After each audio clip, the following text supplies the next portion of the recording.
Joining us now from our Abuja studio to discuss the top headline issues this week is Dr. Biodun Adeniyi, who is the Associate Professor at Bayes University. Good morning, Professor. Welcome to the show. It's been a while, hasn't it? It has. It's good to see you again. Well, if we start with... Good morning, good morning. If we start with what has been to many here in Nigeria, the biggest story out of the country this week, with the debacle surrounding Nunieh, who is, of course, a former managing director of the Nigeria Delta Development Commission there. If you were to give your thoughts on this matter, she was able to appear at this Senate hearing via video into Abuja. Did you think that she would be able to make that deadline to testify, as it were? Were you surprised that she was able to do it? Well, I'm not too surprised because I know how our system can function sometimes. Things are very, very unpredictable. Some levers, some throttle can be activated, to get her to bear her mind. And I'm sure that was what happened, But ordinarily, you lament that the histrionics that took place or that has been taking place in the last 1 or 2 weeks shouldn't have happened in the first place, if we're a nation where processes and procedures are immaculate, if we're a nation where regulations, rules, and laws, are activated, to the maximum, But here, yes, we have those laws, yes, we have those rules and regulations, but unfortunately, we played lip service to them, rather than the rules, rather than the laws ruling, man is rather ruling. And you have all kinds of, predilections, all kinds of tendencies, rather dominating the actual process, But eventually, it was okay that she was able to testify, but the drama that preceded it and the one that came after are absolutely unnecessary. But the revelations are sensational, they're salacious, very entertaining, but above all, something else is taken away from our system, and that is, service to the people. Because ultimately, these gentlemen and women were supposed to serve the people, but of course, we've seen deviation, which is actually where the pity lies. Adefemi. Interesting. Now, I like what you said. They were interesting allegations, fresh allegations that were actually made during this entire process. So moving forward, how do you think this entire situation is going to play out, considering the fact that this is a woman who was supposed to testify earlier, but she was unable to as a result of, that attack in her residence, and thanks to, the governor of River State coming out to bail her out of that situation. So now she's come out to give fresh allegations that are very, very serious. So do you think due process is going to happen moving forward from this case? Because clearly a lot of eyes are on this. Yes, Kachi, I think beyond, the drama of the governor rescuing her, and of course, we've had official denial to the effect that it wasn't actually the police that went to her house. But whatever it is, it's probably another case of unknown soldier. But let's go beyond that and look at the entire, drama, the entire issue, which is corruption at an interventionist agency that is supposed to bring about development, bring about growth, to a traumatized people, to people whose environments, have been degraded through long years of immiseration and the absence of attention, having been the proverbial golden goose, And it's unfortunate that we could be witnessing that humongous level of corruption, allegedly though, from the reports we have seen, if those corruption are true, then it's just unfortunate. That means we're not going anywhere in the anti-corruption fight in this country, and you wonder how people can, put their hands in the cookie jar with impunity, not mindful of processes, procedures, reforms, laws, are not even afraid of sanction eventually. We see all kinds of recurrent expenditure, and not those that are geared towards concrete physical development, Very unfortunate. If those allegations are proven at the end of the day, it's just tragic. It's unfortunate for our system, and going forward, definitely unacceptable. What we need to do in this circumstance is just to call on our leaders, to be more, watchful, more mindful, and more concerned about implementing and executing the laws, And I do believe that with everything that has been revealed in NDDC, the law enforcement agencies should step in, and probably get people prosecuted, But before, ahead of prosecution, there shouldn't be persecution. But more importantly, there has to be prosecution so that we can have sanctions, and those sanctions can act like as deterrents. Otherwise, people coming behind, hoping to get into those positions are just preparing to take their turn. Instead of us having a situation where this process, where this unfortunate occurrence will be discontinued.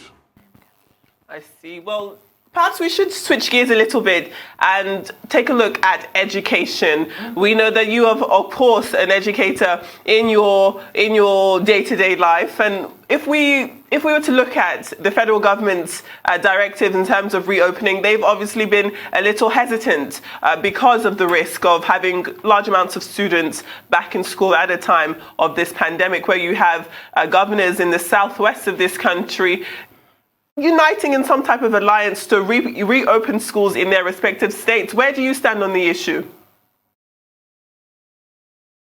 Well, I think government is probably showing the natural concern they should show, for life and safety.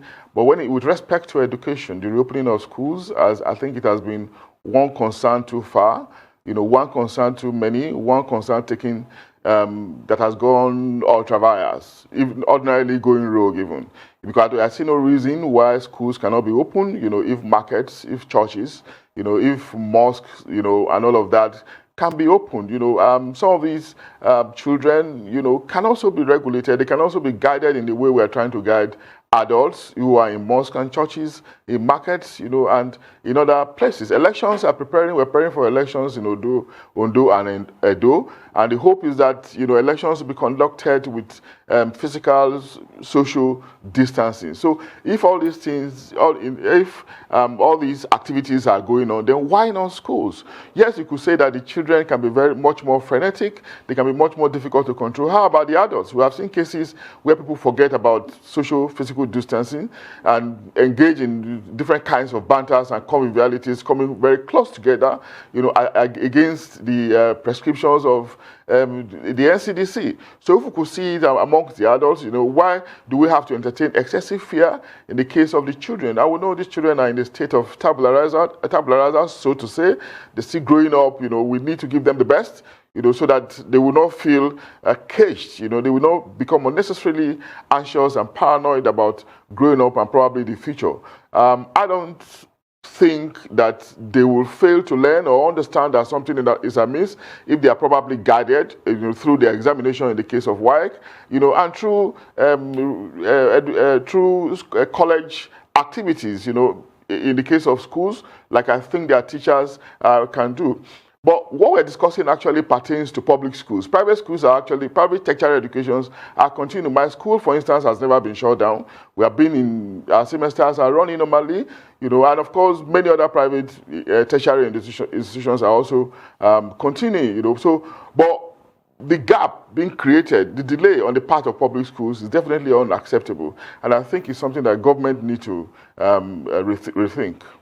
I could agree with you on some angles. However, the fact is we still have increasing cases of the COVID-19 pandemic, and the fact that it's not going away anytime soon. So when we come back from this short break, I want you to touch on these issues. There's still cases. Yes, markets are open. Certain organizations have actually lifted their certain restrictions, but I'm curious as to how exactly we can deal with this issue. So we're going to head out to a short break now, and then we will touch on this issue. Do stay with us on the morning show.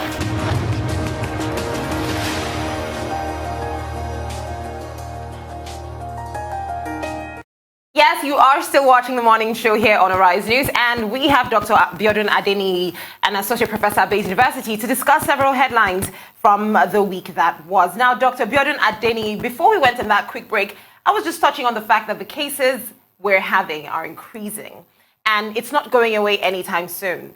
Yes, the markets are open, but then that's exactly why we're seeing more cases. So do you think this is just a little too soon? Also considering the fact that the government has stated that these schools need to meet the need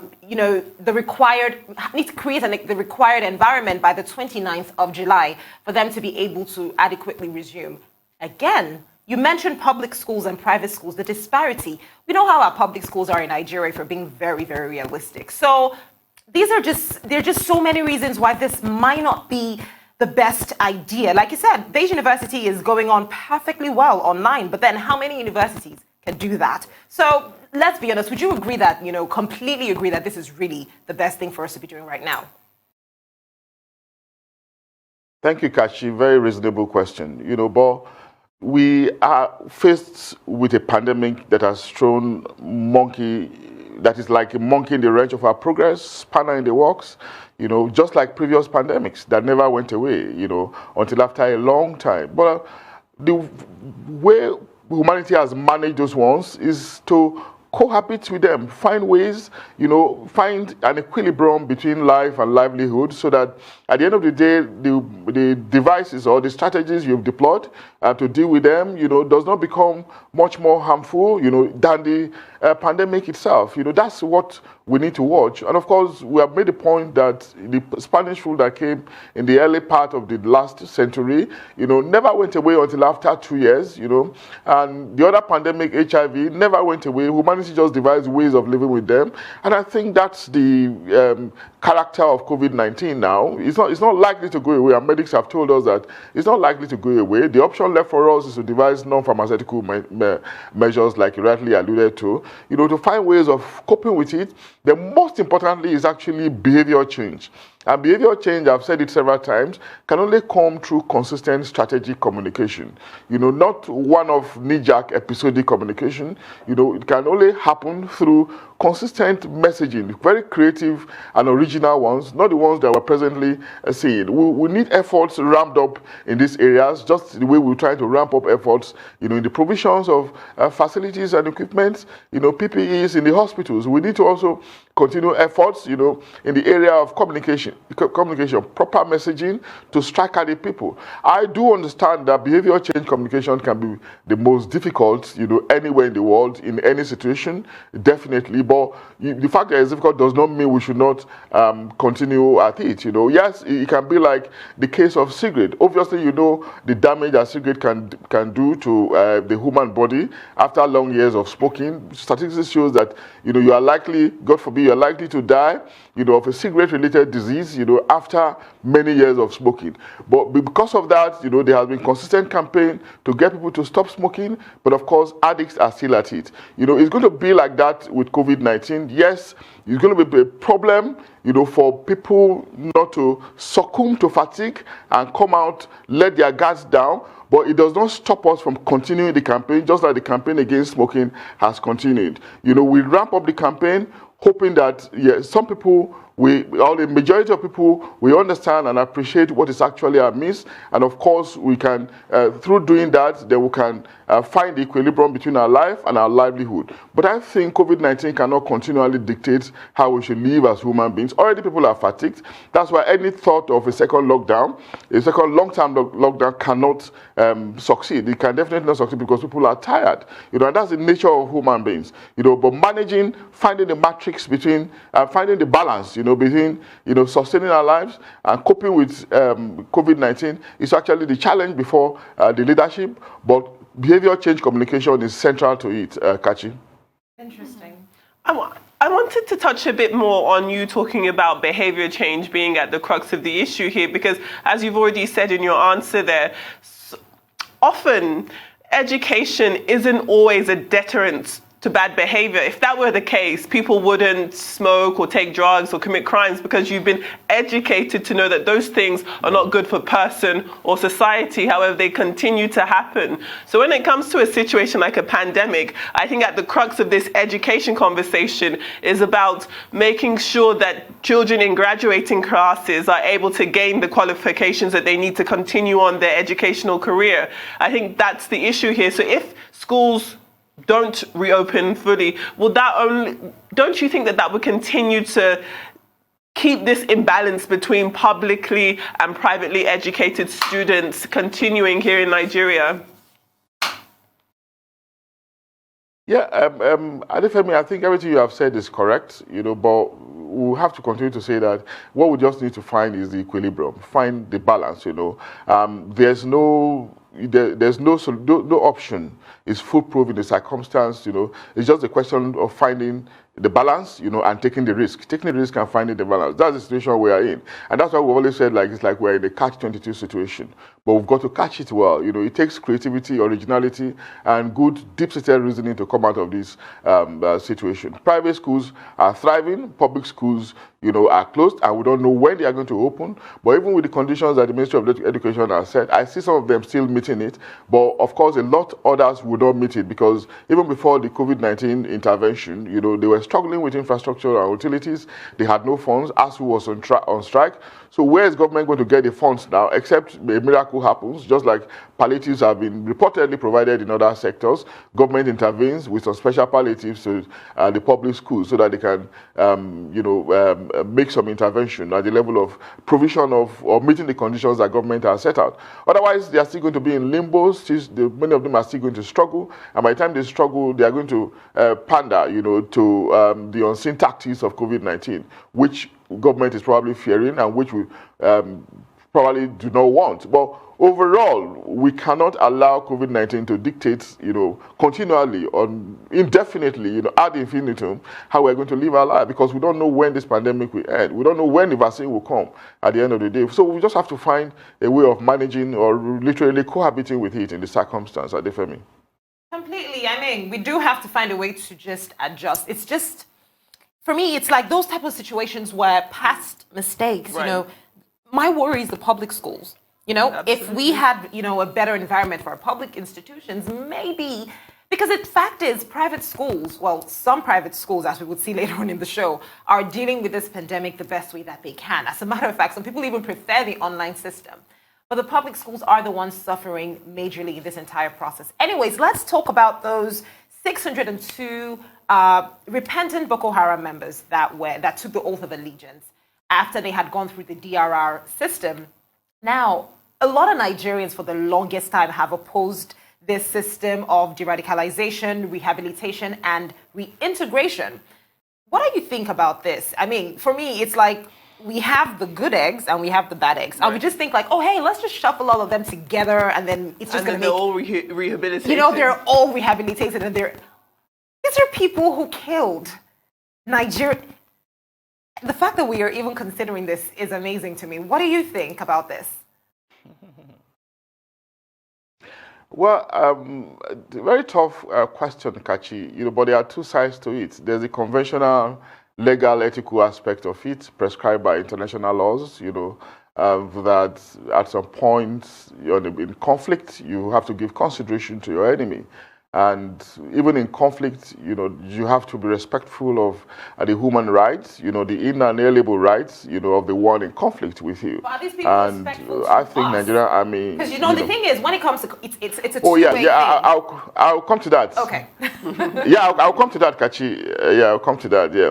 Yeah, you see, again, we're talking about nihilists here. We're talking about nihilists, and nihilists are not necessarily rational. They're not going to be as logical as yourself, but someone has to show the greater grace in any circumstance, and that's the moral aspect of it. One of the parties has to be higher than the other in terms of grace, in terms of understanding, in terms of logic and reasoning. You do not have to say because somebody is belligerent, and ignorantly so, ideologically doctrinaire, then you have to come down to the level of that person. If you do that, you are also being dragged down, and it might be difficult to find a difference between you and the person. Painful as it could be, very unpardonable as the activities could be, greater grace lies with the one that is more reasonable. And that's why the law also come in to specify this. I completely agree with you, and I feel like you've only given us one side, so we're going to head out to a short break so you can come back and give us the other side to this, because that's very important.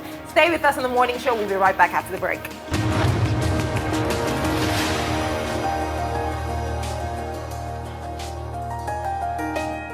Welcome back to the morning show here on Arise News. Now, just before we went on that quick break, we had Dr. Biodun Adeniyi, an associate professor at Bayes University, talking to us about the 602 Boko Haram fighters that took the oath of allegiance. And you were talking about conflict resolution there, saying that there are two sides to it. So you've told us the one side where, you have to be understanding and, sometimes you have to give room for a rehabilitation process when you're dealing with the enemy. Now look at the other side. I'd like to hear your thoughts on that. Yeah, I don't know. The other side is probably just to add that we have a people that have held us down for 10 years or for more than 10 years, and don't forget that negotiation, find a renewal of strategy is part of the way is a way of getting out of warfare or conflict situation.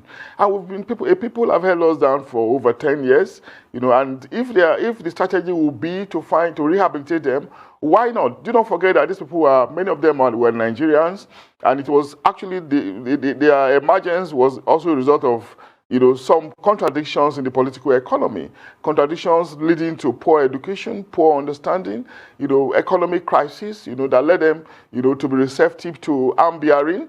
And if our society actually produces these people, the society can also rise above the pains that they have inflicted on us, and find ways of rehabilitating them so that we can have peace at the end of the day. That's what I think, really. And beyond the moral aspect of it, it's also the legal aspect of it. Do not forget that it doesn't matter whether it's a conflict or war situation. They also have some rights because, first and foremost, they are human beings. Painful as it could be, because of the trauma they've taken us through over many years. It can be if you want to subscribe to base instinct, you might find it almost impossible to forgive them, to even think of it. You might find what I'm saying very, very annoying, very irritating. But again, we look at it. If we take a second look at it, with some level of contemplation, some level of circumspection, you probably see reason in this argument that, rehabilitation might be a way out if those who are still fighting see that their colleagues or some of their colleagues are being rehabilitated. They might probably have a rethink, irrespective of earlier notions that these people are naturally unchanging. We have seen some of them change. We have seen people in conflict change, and we cannot rule it out in this circumstance. But whatever can be done, to end these over a decade-old conflicts, that is challenging, demystifying the almighty Nigeria army, should actually be done so that we can have peace and concentrate on growth and development. Kachi and Adefemi. I understand. It's a very difficult process because it's about attacking your ideal of how important you think the right of a human being is. And essentially, every human being has their own rights, regardless of what they may have done. I wonder if Nigeria could be used as an example. I know that the repentance and the rehabilitation of terrorists isn't unique to Nigeria alone compared to the rest of the world, but the way other countries treat their own citizens when they have been accused or are rightfully found to have partaken in any type of terrorist activity, it isn't always such a smooth process to reintegrate them into society. I want to use the example of Shamima Begum, who was a young British girl of Bangladeshi descent who left the United Kingdom, boarded a flight to Istanbul and crossed the border into Syria, where she joined Islamic State. Years later, after marrying the man who groomed her, who got her to come over to Syria, she married him, of course, had 3 children. All 3 of those children, sadly, tragically, have died. And the British government tried to revoke her citizenship and said, actually, she was no longer a member of their country because of what she had done. And she was basically no longer their responsibility. She's taken her case to court, and the court has decided that the UK government cannot just take her citizenship, and she has been granted an appeal to that decision. If I could get your thoughts on that one case first to see whether or not you think it's fair for a country to render its own citizens stateless, and also if I could also get you to think whether or not Nigeria's acceptance of these Boko Haram fighters could be an example for what the UK could do in that case with Shamima Begum. Oh, yeah, very complex question. Typically, Adefemi, well done. But we have to understand that there's a question of ideology, there's a question of civilization in this matrix. We're dealing with a clash of civilization, one that wants to live for as long as possible, and the other, that believes in the apocalypse and that it can come any moment, one that believes in the better life after life, So this civilization is clashing, and when matters are ideological, they can be very deep-seated, very problematic to understand and to deconstruct. So that's the problem we've had, and it's not just starting today. It's been with us for a long time. Between the U.S. and Afghanistan. Within sections of the Middle Eastern countries and the civilized industrial West, so to say. It's a continuing thing, and we are now seeing it coming down to our own situation. Otherwise, it's also to say that the case you have cited is one of, the construction of identity, the construction of indigenship. When it is naturally, it is different from when it is artificially constructed. It is amenable to changes, like the British government tried to do in the case you cited. And sometimes when it is naturally constructed, it becomes very, very difficult. But when in a snowballing world, in a cosmopolitan, globalized world, irrespective of COVID-19 that has brought about a little bit of deglobalization. In a globalized world, we have seen so much of immigration, so much of integration, so much of naturalization. But the new reality with destination states is that they have to be rethinking these processes, reducing it because of the danger, the harm immigrating citizens are beginning to cause. So if they are bringing about these changes, thinking about this changing, you can't completely fault them, as it were, because safety is paramount in the understanding or in the calculation of every nation, every people, and that's what we are seeing happening in the case of the British government. So it's a growing process, a mutating one, which is reviewing of policy, and is typical of any sane state, except a failed state. Only a failed state will fail to rethink their strategy, and will continually be welcoming in the spirit of globalization, integration, or multiculturalism. I see a civilized state like the UK, towing the right path they have towed, and I think in Nigerian situation should not be different. And that's why we're talking about our borders being porous. We have neighbors coming in, coming in uncontrolled. For how long can this continue? And there are arguments that the bulk of Boko Haram fighters are not necessarily Nigerians because of their inhuman disposition. These people can ordinarily not be Nigerians. So if they are not Nigerian, how are they able to come in? The challenge is for our authorities to find ways of policing our borders, and preventing illegal immigration. So illegal immigration is a problem anywhere in the world. It doesn't matter whether you are civilized or uncivilized. And nations have a responsibility to be creative, to be ingenious in the way they deal with it. And perhaps it answers your question concerning the example you gave, Adefemi. Interesting. Now, I always like to talk about the people because at the end of the day, when all is said and done, they are the ones who matter. They are it's the people that actually, bear the consequences. I'm not going to sit in my, comfortable apartment and I'm making the rules. Meanwhile, the people who actually have to live with these people aren't really benefiting much from it.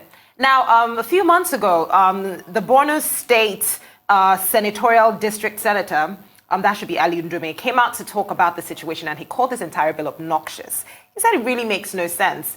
And just like Adefemi pointed out with that scenario that you gave, the key is you have to surrender, right? The war is over, you surrender. And then we bring up the whole process of rehabilitation because you're now repentant. But in a situation whereby this is an ongoing situation, people are still, we still have these cases happen frequently. So the people that have to deal with this, knowing that, your member, by the way, has been reintegrated into the society, but, so maybe that should touch your heart to not harm me anymore, right? No, it really doesn't do that. So how do you think this really benefits the people? I mean, I think you're not really against or for, you're just looking at the practical angle from the entire situation. So now let's practically look at how it benefits the people. Kachi, if you remember what caused Boko Haram, there were, of course, fundamental short and long-term causes of Boko Haram, but the immediate thing that caused it was the murder, alleged extrajudicial killing of Mohammed Yusuf. You know, and of course, after the killing, a lot of his followers went to the bush and started fighting the state. You know, extrajudicial killing. You know, a kind of killing that didn't go through process, you know, that didn't follow lay-down procedure, legal procedure, you know, and of course, we are still dealing with the effects, you know, more than 10 years after. You know, so what do we do in this circumstance, really? You know, the almighty Nigerian state has not been able to deal with, you know, insurgency, you know, for over 10 years, which means that, you know, it's a very complex process to deal with, you know, and we need to think and rethink, you know, go into our research and find ways. Some of these ways might be unsalutary, like the one we are talking about, you know, but again, I'll keep coming back to it. It takes greater grace, you know, greater grace, really. Painful, you know, that these people will be coming back. What other option do we really want to imagine? I don't want to imagine a situation where we say, okay, let's go extrajudicial again. Once you see them, kill them. But of course, we can imagine that the Nigerian army, a lot of them have been killed over the years. But irrespective of their killing, they still keep coming up. Where are they springing up from? They are springing up from the same society, you know, where they are being killed. They keep springing up. Who is feeding the army? How is the army of Boko Haram being fed? It's like where are they coming from? Process. So it's we are like killing them. Yeah, it's like, it's, from what you're saying, it's trying to say it's like a frustrating process where there's a possibility that people just look and say, you know, what's really the point of even... Like, at the end of the day, I might just end up dying if I don't even, you know, listen to these people. So are you trying to say there's a possibility that people might actually be joining this as a result of frustration from not being protected, knowing that they're better off with them than dead? It could be one of the. I mean, of course, we have stories of people at one point in time in Borno preferring Boko Haram to protect them than the Nigerian army. I mean, these were reports, unverified reports anyway. You know, it could be any situation, because don't forget that these people are fundamentally illiterate. You know, they lack understanding. You know, they just believe in their ideology of life after life. You know, so anything is possible with them. You know, and that's because it is possible. It complexifies the entire process of managing the crisis. You know, and that's why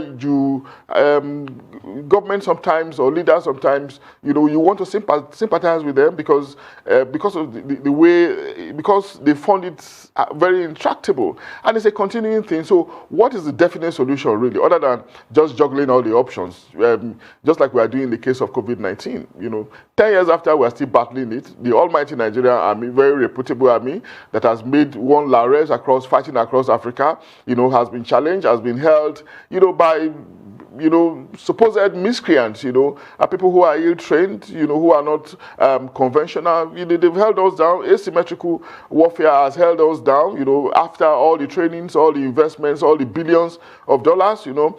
Having done that, it may just mean that, you know, the solution this time is no longer hard. The solution is no longer hard, but soft power. You know, it's a combination of both that we have to deploy. We've been engaged in hard, using hard power over the years. It has not worked. So if soft power is going to be the solution, why not? You know, that's what I think should be the approach when we are trying to deal with a problem that is almost cancerous, Kachi. Well, hopefully 10 years from now, we're not still dealing with the same issue. Dr. Adeniyi, we have less than a minute left. I wanted to ask your very, very quick opinion on Ibrahim Magu. He has, of course, been released. What's next there? Very, very briefly. Yeah, but I think I admire Magu, you know, for his courage, you know, for all he has done for this country, irrespective of those allegations. You know, first of all, we need to pay tribute to our leaders. It doesn't matter what we see of them, because all the things that have been said against him are still allegations until they are proven. He still remains innocent. You know, at the end of the day, if the allegations are potent, there's nothing is saying that you should not be charged, because if you are coming to equity, you must come with clean hands. But the way he has handled it so far is very good. I've not seen him, Thank you so much, Dr. Biodun Adeniyi, who's, of course, an associate professor at University.